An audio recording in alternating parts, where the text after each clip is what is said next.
오래전에 텔레비전 프로그램 중에서 스펀지라는 프로그램이 있었습니다. 혹시 아시는 분들, 기억하시는 분들 있을까요? 저나 오윤정 집사님이나 정진원 집사님 세대에는 아주 굉장히 즐겨봤던 프로그램인데, 혹시 저기 김요한 집사님이나 김그림 집사님 세대는 잘 모르겠어요. 아세요? 신기한 어떤 과학 원리나 생활 속 재미있는 지식들 알려주던 그런 프로그램이었는데요. 제가 그렇게 즐겨보던 건 아니었지만 그래도 볼 때는 참 재밌었던 것 같아요. 그런데 그 스펀지에 나왔던 것 중에 이런 게 있어요.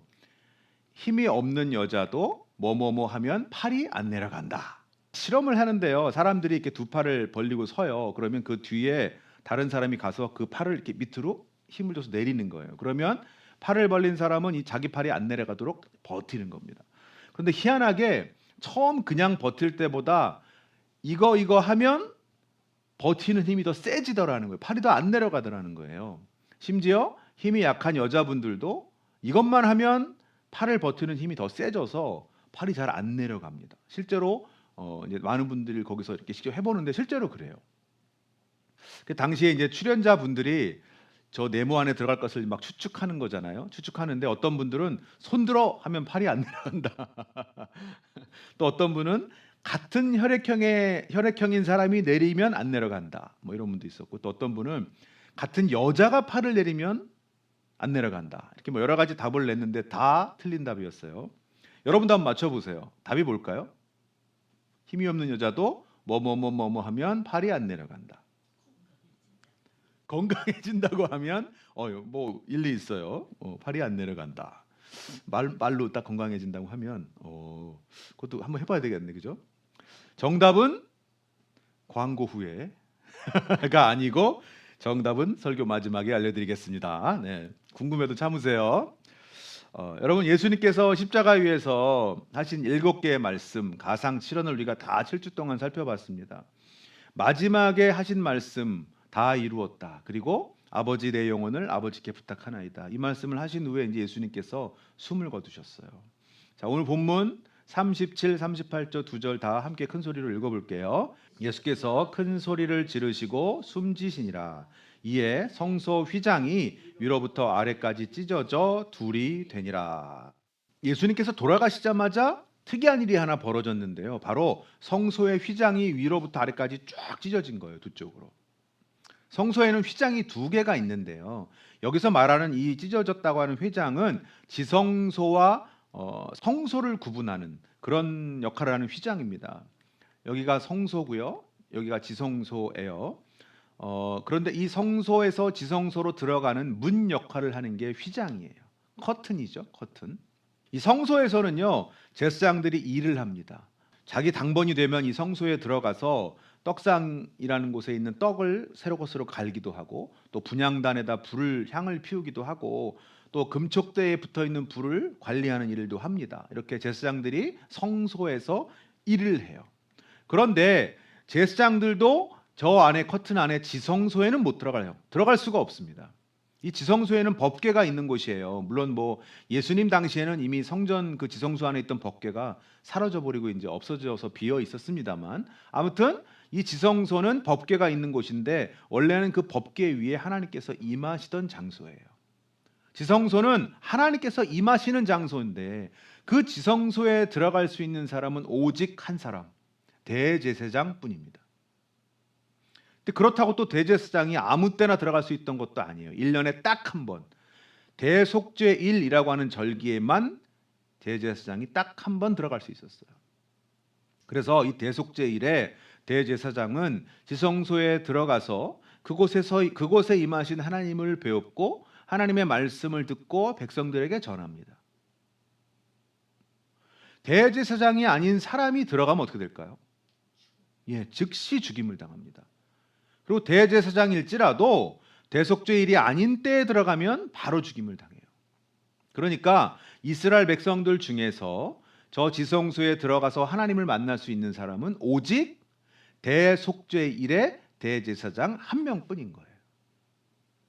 자, 그런데 그 지성소의 문인 휘장이 오늘 찢어졌다는 거예요. 이게 과연 의미하는 바는 무엇일까? 자, 오늘 본문을 다시 보세요. 다시 보면 휘장이 찢어진 것은 예수님께서 마지막 말씀을 하시고 돌아가시자마자예요. 예수님께서 돌아가시기 전 하신 말씀이 뭐라고요? 다 이루었다. 그리고 나의 영혼을 아버지께 부탁하나이다. 그 중에서 다 이루었다. 무엇을 이루신 거라 그랬습니까, 여러분? 바로 지난주 말씀이니까 여러분이 다 기억하실 거라고 생각하진 않아요. 인간을 구원하시고자 하신 하나님의 계획. 뭐라 그랬어요, 이거를? 구속사를 다 이루셨다고 했잖아요. 근데 여러분, 왜 인간에게 구원이 필요해졌습니까? 인간이 하나님의 명령을 어기고 하나님께서 먹지 말라고 하신 선악을 알게 하는 나무의 열매를 먹었기 때문이잖아요. 이것으로 인해서 인간 안에 있던 하나님의 형상이 깨어졌어요. 인간은 하나님의 형상으로 지어졌는데, 그러면 하나님의 형상을 지녔다는 건 뭐냐? 그것은 인간이 하나님과 대화하고 하나님과 교제를 나눌 수 있다는 의미예요. 그런데 이제 그 하나님의 형상이 깨어져 버렸기 때문에 더 이상 인간의 영은 하나님과 교제를 나눌 수 없게 됐어요. 죄로 물든 인간은 이제 하나님 앞에 나갈 수 없게 된 거예요. 그래서 성전과 같은 제도가 필요해진 거죠. 마치 하나님께서 임하시는 그 지성소에 들어가는 사람이 다 죽임을 당하는 것처럼 하나님 앞에는 아무나 나갈 수 없는 그런 인간이 된 거죠. 자, 그런데 예수님께서 십자가에서 우리의 죄의 문제를 다 해결하시고 인간 구속의 역사, 즉 구속사를 다 이루셨기 때문에 이제 우리 인간 안에 있는 하나님의 형상이 회복이 된 거예요. 그래서 다시 하나님과 교제가 가능해졌어요. 그것을 시각적으로 보여주는 사건이 바로 휘장이 찢어진 겁니다. 1년에 단 한 번 오직 대제사장만 들어갈 수 있었던 그 성전의 지성소, 하나님께서 임하시는 장소인 그 지성소에 이제는 누구나 다 들어갈 수 있게 됐다는 거예요. 하나님 백성이라면 누구나 다 하나님 앞에 나아갈 수 있게 됐다는 겁니다. 할렐루야. 아멘. 히브리서 10장 19절에서 20절. 그러므로 형제들아, 우리가 예수의 피를 힘입어 성소에 들어갈 담력을 얻었나니 그 길은 우리를 위하여 휘장 가운데로 열어놓으신 새로운 살 길이요 휘장은 곧 그의 육체니라. 여기 나오는 성소는요, 아까 우리가 봤던 성소와 지성소로 나눌 때 그 성소를 말하는 게 아니고요, 여기서의 성소라는 것은 비유적인 의미로 하나님께서 계시는 그 거룩한 장소를 의미하는 거예요. 성스러운 장소. 그래서 우리가 예수 피를 힘입어서 그 성소에 하나님 앞에 나아갈 담력을 얻었다는 거예요. 여러분, 담력이 뭐죠? 우리가 담력 테스트 하는 것처럼 용기? 그럼 그동안은 용기가 없어 못 나갔나요? 하나님 앞에? 힘이 없어 그동안 하나님 앞에 못 나갔을까요? 우리가? 이 단어가 파르레시안이라는 헬라어 단어인데요. 직역하면요, 모든 것을 말할 수 있는 자유, 이런 뜻이에요. 직역하면 파르레시안. 그러니까 그 당시 때 헬라의 도시국가, 로마 국가 이런 데서 시민이 누릴 수 있는 아주 완전한 권리, 이런 것을 의미하던 단어가 파르레시안이에요. 그러니까 사실 담력보다는 권한, 권리, 이런 말이 더 어울리죠. 우리는 언제라도 하나님 앞에 나아갈 수 있는 그런 권한, 권리를 얻었다는 거예요. 그것은 예수님께서 그 찢기신 몸으로 휘장을 찢으셨기 때문에 가능한 겁니다. 아멘. 부탄이라는 여러분 나라 아시죠? 부탄이라는 나라에 있는 강카루 푼섬이라고 하는 산이 있는데요. 이 산은 지금까지도 인류가 정복하지 못한 그런 산 중에서 가장 높은 산이래요. 해발 7,570m. 직선거리로 7,570m로 올라가야 되는 산이에요. 이 산은 그동안 그래서 공식적으로 정말 아무도, 단 한 사람도 정상에 오른 사람이 없어요. 그런데 이 산이 지금은 물론 정상에 오른 사람이 없다지만 인간의 과학이 발달하고 또 계속된 그 등반 기술이 발달한다면 여러분 언젠가 이 산에 오를 수 있을지도 몰라요. 그렇죠? 그리고 실제로 최근에는 이 산에 이제는 오를 수 있는 기술이 갖춰졌다, 이렇게 보는 산악인들도 많다고 합니다. 언젠가는 올라갈 수 있는 산이 될지도 몰라요. 그런데 과거에도 그리고 지금도 앞으로도 영원히 우리 인간의 힘으로는 오를 수 없는 산이 있어요. 바로 하나님께서 계신 산이에요. 구원이라는 이름의 이 산 정상에 하나님께서 계세요. 하지만 이 산은요, 인간 그 어느 누구도 오를 수 없는 산입니다. 많은 종교학자들이 그런데 구원을 산에다 비유해요. 산 정상에 올라가는 길이 여러 가지 아니냐. 어느 길로 올라가든지 산 정상에만 올라가면 되는 것 아닌가. 그 중에 어느 길을 택할 것인가는 우리의 선택일 뿐이다. 그러니 어느 종교를 믿든지 신에게로 갈 수 있다. 구원받을 수 있다. 어느 종교를 믿고 구원받을 것인가는 나의 선택일 뿐이다. 이렇게 종교학자들이 얘기합니다. 많은 종교학자들이. 이것을 신학적인 전문 용어로는 종교다원주의라고 해요. 그런데 이 학자들이 놓친 게 있어요. 뭐냐면 그 구원이라고 하는 이름의 그 산은요, 인간의 힘으로는 절대 올라갈 수 없는 산이라는 거예요. 어느 길로 올라가더라도 정상에만 올라가면 된다. 그런 산이 아니라요, 어느 길로도 정상에 도달할 수 없는 산이에요. 그 산이 바로 하나님께 가는 산입니다. 그런데 예수님께서 그 산에 길을 하나 내놓으신 거예요. 휘장이 찢어졌을 때 그 산으로 가는 길이 열렸어요. 그 길을 따라가면 산 정상에 이를 수 있습니다. 오직 그 길만이 신을 만나는 길, 하나님을 만나는 정상에 오르는 길이에요. 그런데요, 가만히 보니까 예수님께서 열어놓으신 그 길이요, 가만히 보니까 바로 예수님 자신이에요. 요한복음 14장 6절, 예수께서 이르시되 내가 곧 길이요 진리요 생명이니 나로 말미암지 않고는 아버지께로 올 자가 없느니라. 아멘. 예수님께서 스스로 길이 되주셔서 우리로 하여금 이제 하나님 앞에 나갈 수 있게 해주신 거예요. 할렐루야. 아멘. 이 휘장이 찢어진 것은 그래서 하나님 앞에 나갈 수 있게 됐다라는 의미인데, 또 어떤 학자들은 그런데 다르게 해석하는 사람들도 있어요. 이 휘장이 찢어진 것은 하나님께서 지성소를 떠나셨다는 의미다. 들어가는 문이 열린 게 아니라 하나님께서 나오시기 위해 문을 여셨다는 거죠. 하나님께서 예수님을 죽인 그 유대인들의 성전에서 떠나신 것이다. 이렇게 해석하기도 해요. 여러분, 이 말도 틀린 말은 아니라고 볼 수 있습니다. 왜냐하면 하나님께서 성전을 떠나셔서 이제 어디로 오셨어요? 우리 안으로 오셨잖아요. 이제 우리 모든 하나님의 백성들 안에 거하시잖아요. 내 안에 하나님이 거하시나라고 의문이 드시는 분들은 예배 후에 저와 단독 또 면담을 하셔야 됩니다. 여러분, 모든 종교가 다 신에게 나가려고 애써요. 어떤 종교는 그래서 우상을 만들고, 어떤 종교는 스스로를 막 힘들게 하면서 고행을 합니다. 어떤 종교는 명상을 해야 한다 하고, 어떤 종교는 제물을 바쳐요. 다들 어떻게든 신에게 좀 나아가려고, 신에게 조금이라도 더 가까이 가려고 갖은 노력을 합니다. 여러분, 그런데 우리 기독교는 달라요. 우리는 물론 종교는 아닙니다만 우리는 먼저 하나님께서 우리에게 다가와 주신 거예요. 우리를 먼저 찾아오셨어요. 심지어는요, 아예 그냥 우리 안에 계시면서 떠나지 않으시고 머물러 계세요. 할렐루야. 이 휘장이라는 것은요, 청색, 자색, 홍색의 실을 가늘게 꼰 그 배실, 이걸로 짜서 만드는데, 그 천의 두께가 그냥 이런 얇은 천이 아니고요, 그 천의 두께가 2cm에서 3cm 정도 됐대요. 여러분, 천 두께가 이만큼이에요. 두께가 그냥 얇은 천이 아닙니다. 이거는요, 인간의 손으로는 찢는 것이 불가능한 거예요. 그렇기 때문에 여러분, 이 휘장이 찢어졌다는 것은요, 놀라운 기적, 놀라운 이적인 겁니다. 이 휘장이 찢어진 것에 대해서 마태복음, 마가복음, 누가복음이 다 기록하고 있는데, 누가복음은 그냥 한 가운데가 찢어졌다 이렇게 기록하고 있고요. 그런데 마태복음, 마가복음은 오늘 우리 읽은 본문처럼 위로부터 아래로 찢어졌다 이렇게 기록하고 있어요. 만약에 인간이 이것을 찢는다면 어떻게 할까요? 당연히 밑에서부터 찢겠죠. 그런데 휘장은 위에서부터 찢어졌어요. 이것은 하나님께서 찢으셨다는 의미입니다. 예수님께서 돌아가실 때 보면 땅이 흔들리고, 휘장이 찢어진 것 외에도 땅이 흔들리고 막 바위들이 갈라졌다고 기록하고 있거든요. 그래서 이 지진 때문에 휘장이 찢어진 거다 이렇게 주장하는 학자들도 있어요.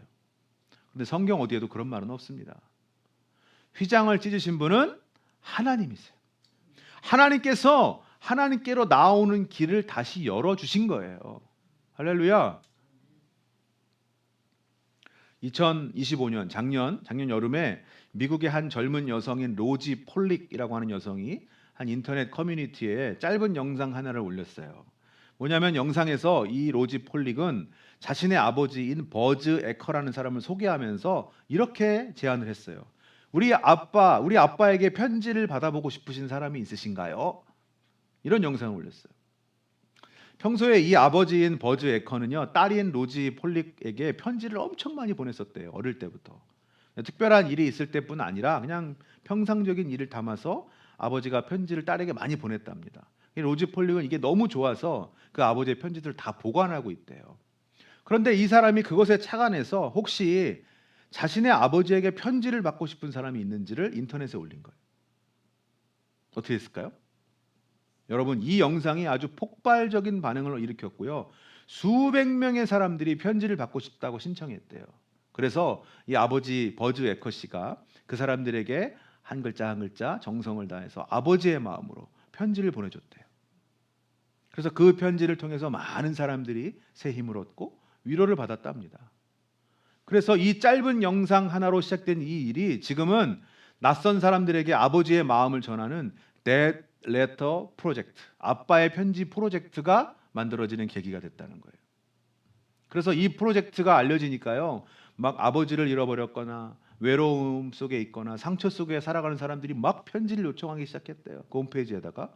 그리고 또 이 뜻을 함께 하고자 하는 여러 아버지들이 편지를 쓰는 사람으로 또 동참하기도 하고 있다고 합니다. 현재는 한 약 30여 명의 아버지들이 참여하고 지금까지 4,500통이 넘는 편지를 세계 곳곳에 보냈대요. 그래서 이 편지를 통해서 많은 사람들이 위로를 받고 희망을 얻었고 다시 살아갈 용기를 얻게 됐다고 합니다. 자기의 친아버지가 아니에요. 친아버지가 아님에도 이 편지를 받은 사람들은 그 아버지가 전하는 위로, 이것으로 인해서 새로운 힘을 얻고 다시 살아갈 원동력을 얻은 겁니다. 아버지로부터 얻는 든든한 위로와 힘. 여러분, 우리에게도 든든한 위로와 새 힘을 주시는 참 좋은 아버지가 계시죠. 여러분에게 위로가 필요할 때, 다시 시작할 새 힘이 필요할 때, 삶에 꼭 필요한 조언이 필요할 때, 여러분, 우리 아버지이신 하나님께서는요, 편지 정도가 아니고 여러분을 직접 찾아와 주세요. 이제 예수님으로 인해서 휘장이 찢어지고 누구나 다 하나님과의 영적 교제가 가능해졌기 때문에 우리는 하나님의 위로의 음성을 직접 들을 수 있게 되었고 하나님의 사랑의 온기를 직접 체험할 수 있게 됐어요. 그렇다면 여러분은 하나님께 나아가고 계십니까? 하나님을 얼마나 찾고 계신가요? 하나님께서 그 아들 예수님까지 희생시켜가면서 하나님과의 그 교제의 길을 열어놓으셨는데 여러분 얼마나 하나님과 교제하면서 살아가고 계신지, 하나님의 초대에 얼마나 응하고 계십니까? 지난 일주일을 돌아볼 때 일주일 동안 여러분 얼마나 예수님을 부르셨고 얼마나 하나님을 의지하셨어요?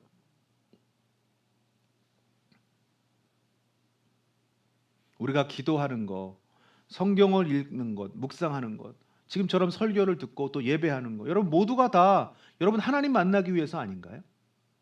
하나님 음성 듣고 살아계신 하나님 숨결을 경험하고 은혜 받기 위해서 아니신가요? 사랑하는 여러분, 기도에 힘씁시다. 말씀 가까이 하려고 노력합시다. 정성과 진심을 다해서 여러분 예배합시다.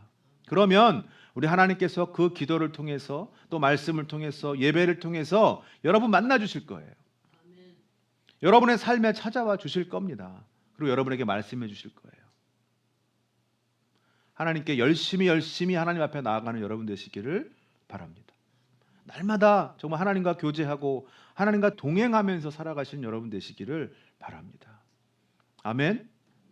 드디어 개봉박두. 힘이 없는 여자도 뭐뭐뭐 하면 팔이 안 내려간다. 그냥 답 알려드리지 말고 이러고 끝낼까요? 그냥 궁금하시게. 예? 받쳐주면 갑자기 그 모세 아론과 훌 생각나셨어요?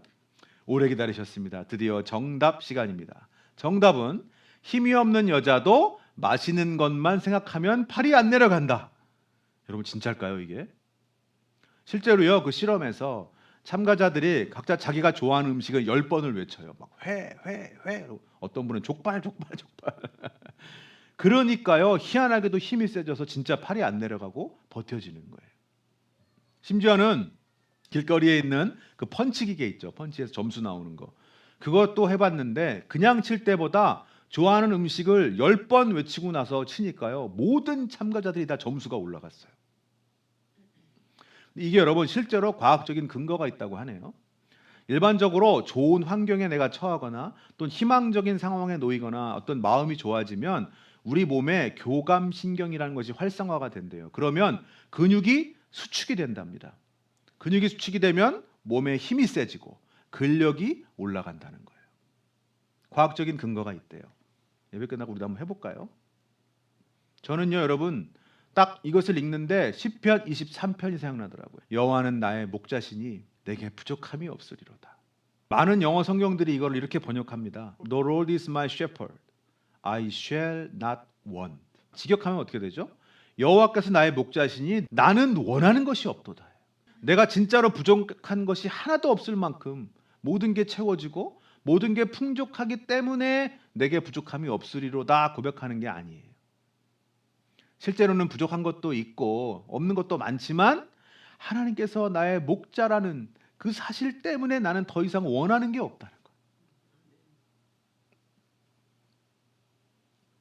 내가 좋아하는 음식 생각하는 것만으로도 우리 몸에 힘이 세진대요. 그러면 내가 좋아하는 우리 하나님 생각하는 것만으로 우리 몸이 어떻게 될까요?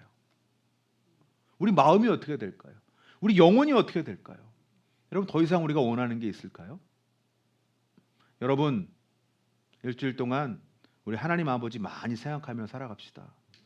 우리 예수님 이름 많이 부르며 삽시다. 하나님 앞에 계속 나아갑시다. 기도로, 말씀으로, 찬양으로, 예배로 하나님 앞에 계속 가까이 나아갑시다. 주께로 가까이 주께로 가오니 나의 갈 길 다가도록 나와 동행하소서. 평생 동안 우리 주님하고 가까이 지내시는 여러분 되시기를 축복합니다. 하나님과 동행하시면서 함께 걸으시면서 교제하시면서 사시는 여러분 되시기를 축복합니다. 아멘. 기도하겠습니다.